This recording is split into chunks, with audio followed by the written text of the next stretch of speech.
Today we are going to check which bank is best for an international student in UK.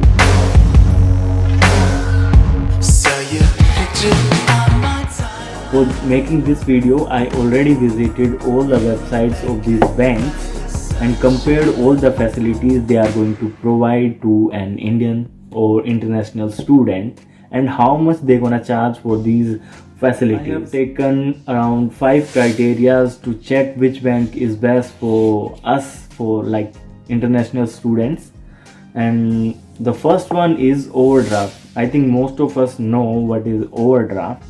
It's like at a time you already spent all your money from the bank and you have nil balance and you still need to spend and you still need some money. So in this case, bank can provide you a certain amount of money at a time, and different banks have different limit for overdraft. So some banks charge interest and some not. So we are not going to discuss about those banks which gonna charge over the overdraft. Second one is monthly charges, like do the bank charge any fee for their facility monthly or annually. So we are not going to discuss about those banks which gonna charge money on our students account. And third one is payment. Payment is divided in two parts. First, if you will receive money from another country or outside the EU or UK, so the bank will charge on that money that you will receive. That will be around 4 to 9 pounds for receiving money from outside the country. And if you're gonna pay, if I want to transfer money from here to India, the bank will charge for it, and that will be different for different banks. It will be around 9 to 15, 25 pounds, up to 25 pounds, and some banks don't even charge for it. So we're gonna discuss, and if we have to choose that bank which have other good facilities but charging much for transferring money, we already have a solution for it also. And the fourth one is this is the fourth one, third and fourth, and the fifth one is freebies. Like everyone need freebies, like if everyone like discounts, everyone like vouchers, free subscription. So some banks are providing subscription, voucher or discounts kind of things. So let's discuss which are these bank and which bank provide best facility to student with charging less money. So I included 4 banks, mainly 4 banks, 4 physical banks in this video, which are NatWest, HSBC, Barclays and Santander. These 4 banks, and they have a certain eligibility criteria which for student account, not for all the accounts but student accounts, and I am going to show you guys over their website, over their portal, what are these eligibility criteria. And if you are going to fulfill these criteria, you will able to open your account in these banks. And these are the top 4 best banks for student, an international student in UK. So this is the chart prepared by me for different banks providing different facilities, how much they gonna charge, and what's the overdraft limit, and what's the freebies they are providing to students. So no need to be so much happy that new NatWest Bank is providing 50 cash, and I will tell you later what's the thing. It's a kind of what we can say differentiation for international student. सबसे पहले बात करते हैं NatWest bank की.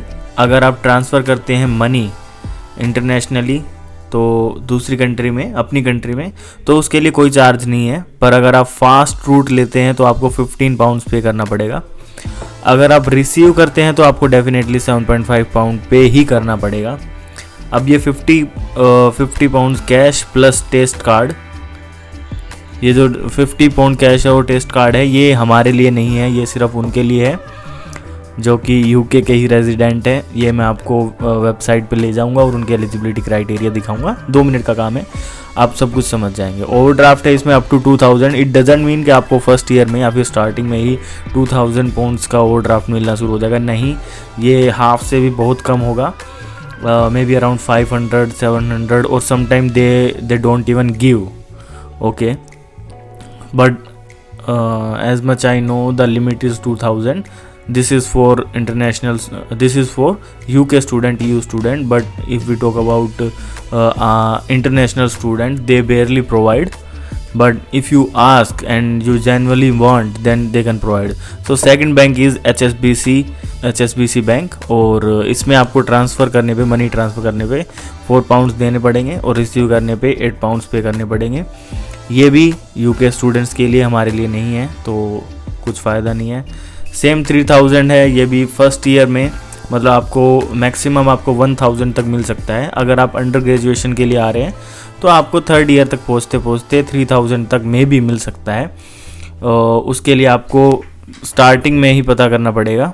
Third one is Barclays मेरे को थोड़ा सही बैंक लगा। बार्कलेज और HSBC बैंक दोनों ही मेरे को सही लगे। बार्कलेज में क्या है कि स्टूडेंट एडिशन अकाउंट है, ये भी यूके वालों के लिए है, पर इसमें इंटरनेशनल स्टूडेंट एडिशन अकाउंट एक अनोदर अकाउंट है, जो अनोदर टाइप का अकाउंट है, और हम जाके वो अकाउंट ओपन करा सकते हैं। अगर आप मोबाइल बैंकिंग से पैसे पे कर रहे हैं, ट्रांसफ़र कर रहे हैं इंटरनेशनली, तो वो फ्री होगा, पर अगर आप जाते हैं बैंक में और चाहते हैं कि वो ट्रांसफ़र करें, तो they will charge 25 pound for it, and if you will receive money they will directly deduct 6 pound. Barclays में एक पॉजिटिव पॉइंट है कि आपको पर लेगो का अकाउंट मिलता है। I already told you what is Perlego, and up to 3000 this is not real. Fourth one is Santander bank, और ये जो 1 2 3 स्टूडेंट अकाउंट है, ये भी सब यूके वालों के लिए, हमारे लिए नहीं है। इनिशियली मैंने इस हिसाब से वीडियो बनाई थी जब मैंने डेटा कलेक्ट किया था, पर जब मैंने क्रॉस चेक किया फिर से जाके, तो मुझे पता चला कि नहीं, जब मैंने एलिजिबिलिटी चेक की तो नहीं, कि हम इन सारे अकाउंट्स के लिए एलिजिबल नहीं है। या तो हमें नॉर्मल करंट अकाउंट पे स्टिक करना होगा, या फिर एक ऐसे बार्कलेज जैसे बैंक के साथ जाना पड़ेगा जो स्टूडेंट अकाउंट प्रोवाइड कर रहा है इंटरनेशनल स्टूडेंट्स को। तो ये सेंटेंडर बैंक है, ये 25 पाउंड्स चार्ज करेगा अगर आप मनी ट्रांसफ़र करते हो, और रिसीव फ्री है इसमें। पर इसमें एक फ़ायदे है कि फ्री रेल कार्ड मिल जाता है। फ्री रेल कार्ड के लिए भी एक एलिजिबिलिटी है, आप आगे वीडियो में देखेंगे जब मैं आपको इसकी वेबसाइट पे लेके जाऊंगा। उसके बाद है nation wide student bank account, ये भी स्टूडेंट बैंक नहीं है, हम एलिजिबल नहीं है इसमें ट्रांसफ़र के लिए 20, पर ये सब चार्जेस रियल हैं कि इतना चार्ज पे करना पड़ेगा, ये फ्री होगा, और ATM भी फ्री चलेगा अगर आप दूसरी कंट्री में जाके ATM यूज़ करते हैं, और 1200 की ओवरड्राफ्ट है। अब हम चलते हैं इनकी पर्टिकुलर वेबसाइट्स पे, ताकि आपको बिल्कुल अच्छे से दिख जाए कि हाँ भाई क्या है।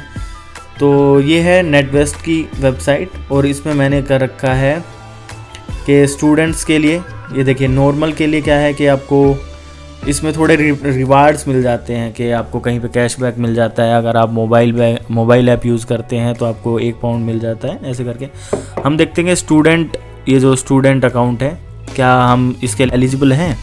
तो व्यू अकाउंट पे करते हैं। व्यू अकाउंट पे करने पे हमें पता चलता है कि इसने बताया कि ओवरड्राफ्ट लिमिट ये है, आपको 50 पाउंड्स मिल सकते हैं, 4 इयर्स का टेस्ट कार्ड मिलेगा, और क्या विड्रॉ अप टू 130। तो अगर आप ATM से एक दिन में अप टू 130 पाउंड्स तक विड्रॉ कर सकते हैं। पर अब आती है एलिजिबिलिटी, ये क्या है, to apply you must be 17 plus होने चाहिए, यूके सिटीजन होने चाहिए, और have been living in UK for at least 3 years. यहाँ पे हमारी एलिजिबिलिटी क्राइटेरिया फेल हो जाता है, हम यहाँ पे इसी साल आ रहे हैं, तो हम इस चीज़ को अवेल नहीं कर पाते। तो इसके लिए आगे ही दे रखा है, are you an international student, yes. तो हमें करंट अकाउंट के साथ जाना पड़ेगा, जिसमें कुछ खास ज़्यादा कुछ फैसिलिटीज़ नहीं है, बस मोबाइल बैंकिंग वगैरह दे रखी है, कुछ अलग से कुछ नहीं है। तो अब हम चलते हैं HSBC अकाउंट की तरफ, जिसमें हम देखते हैं कि मैंने देखा HSBC UK, उसके बाद करंट अकाउंट चेक किया, प्रोडक्ट फॉर इंटरनेशनल स्टूडेंट्स के लिए ये पेज ओपन है, और इसमें हमें बता रखा है कि you pay for something HSBC visa debit card while you are outside. अगर आप UK से बाहर हैं और आप पे करते हैं तो आपको 2.75% का चार्ज लग जाएगा। अगर आप ATM यूज़ करते हैं तो 4.75 का, और जो डॉक्यूमेंट रिक्वायर्ड है वो ये है, मतलब HSBC का जो नॉर्मल अकाउंट था हम उसके लिए एलिजिबल नहीं है, जो स्टूडेंट अकाउंट था जिसमें आपको 80 पाउंड्स कैश मिलेगा, मतलब आपके अकाउंट में मिलेगा, और उसके बाद ऊबर ईट्स के वाउचर मिलेंगे, ASOS प्रीमियर मिलेगा। ये सब यहाँ के UK स्टूडेंट्स के लिए, ये हम इसके लिए एलिजिबल नहीं है। तो अगर आपको कहीं पे ये इन्फॉर्मेशन मिलती है कि आप HSBC अकाउंट बैंक में जाइए और अपना स्टूडेंट अकाउंट खुलवाइए, आपको वहाँ पे ये ऑफ़र मिलता है, तो वो इन्फॉर्मेशन रॉन्ग है।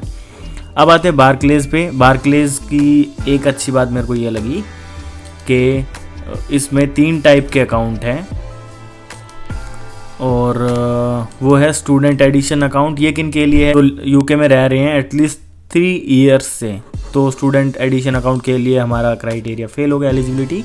उसके बाद है international student edition account. Yes, ये हमारे लिए है। और देखिए, अब इंटरनेशनल स्टूडेंट्स के लिए एक अलग से खास टाइप का अकाउंट अगर इन्होंने प्रोवाइड कर रहे हैं, तो कुछ फैसिलिटीज़ भी ये देंगे, जैसे कि फास्ट मनी पेमेंट हो जाएगा, 300 तक आप विड्रॉ कर सकते हैं ATM से, 4 पाउंड अगर आपको पे करने पड़ रहे हैं ट्रांसफ़र के लिए। अगर आप नहीं करना चाहते, वो 4 पाउंड नहीं देने, तो वाइज और मोन्जो जैसी कुछ ऑनलाइन बैंक्स हैं, आप उनके थ्रू पेमेंट कर सकते हैं। और थर्ड वन है अकाउंट इनका हायर एजुकेशन अकाउंट, जो किन के लिए होता है? जिनकी एजुकेशन कंप्लीट हो चुकी है उनके लिए होता है, तो हमारे लिए काम का नहीं है। अब आते हैं सेंटेंडर की तरफ। सेंटेंडर ने क्या कर रखा है? जो 1 to 3 स्टूडेंट अकाउंट है, जो कुछ यूट्यूबर्स ने बता रखा है कि स्टूडेंट जाके ये अकाउंट ओपन करा सकते हैं, तो वो नहीं करा सकते। आप देखिए कि अंडर ग्रेजुएट कोर्स होना चाहिए। हम तो नहीं करा सकते, हम मास्टर्स में हैं। अंडर ग्रेजुएट कोर्स जिसका that is at least 2 years in length, जो कोई एक ऐसा कोर्स अंडर ग्रेजुएट हो तो आप एटलीस्ट वो 2 साल की मिनिमम लेंथ का होना चाहिए। तो हम तो ओपन करा ही नहीं सकते, ये उनके लिए है जिनका मिनिमम 2 साल का कोर्स है। हमारा 1 साल का कोर्स है, so we are not eligible for it. तो हमें इसके करंट अकाउंट के साथ जाना पड़ेगा अगर आप सेंटेंडर बैंक में अकाउंट ओपन करना चाहते हैं। तो अगर मैं कहूँ अपनी बात, तो मैं बार्कलेज के साथ जाऊँगा और मेरा फ्रेंड HSBC के साथ जाएगा, और इसके साथ हम डिजिटल बैंक ओपन करेंगे, मोन्जो या फिर वाइज, स्टर्लिंग, कुछ भी हो सकता है, कोई भी। ये सारे डिजिटल बैंक्स अच्छे हैं, मोबाइल बैंक्स अच्छे हैं, तो इनके थ्रू विदाउट एनी चार्ज हम अपना पैसा ट्रांसफ़र कर सकते हैं, और हम अपना एक तरह से अपना अकाउंट भी मेंटेन कर सकते हैं कि हमें इस मंथ में इससे ज़्यादा एक्सपेंस नहीं करना है, इससे ज़्यादा खर्च नहीं करना है, तो ना ही पैसा अपने मोबाइल बैंक में, जो डिजिटल बैंक है मोन्जो या फिर वाइज या फिर स्टर्लिंग, इसके अंदर डाल लेंगे, और अगर वो ख़त्म हो जाता है तो हम अपने एक्सपेंस को कंट्रोल करने की कोशिश करेंगे। So now you have seen all these banks eligibility criteria, and now you have to decide which bank for you guys have to go. For in my case, we are 4 members in our house, and me and my friends are going to choose Barclays and HSBC. One of us will go for HSBC and another will go for Barclays. So we will able to get the facilities of both the banks. Like if I will go for Barclays, then I will have per Lego account in which I can access 60,000 or more books. And if my friend would go for HSBC account, he will able to get more refunds on payments and rewards as compared to my accounts. Now you have to decide which bank you have to choose. I think you should go for HSBC because HSBC is giving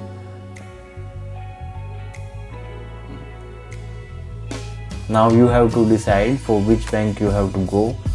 I think you should go for HSBC because now time HSBC on top of the list for international student. And if you know any other bank which is providing more facilities than these banks, please let me know in comment section. I hope we guys meet soon. अगर आपको video पसंद आई है तो please like कीजिए, अपने friends के साथ share कीजिए और हाँ, चैनल को सब्सक्राइब करना ना भूलें। मिलते हैं नेक्स्ट वीडियो में।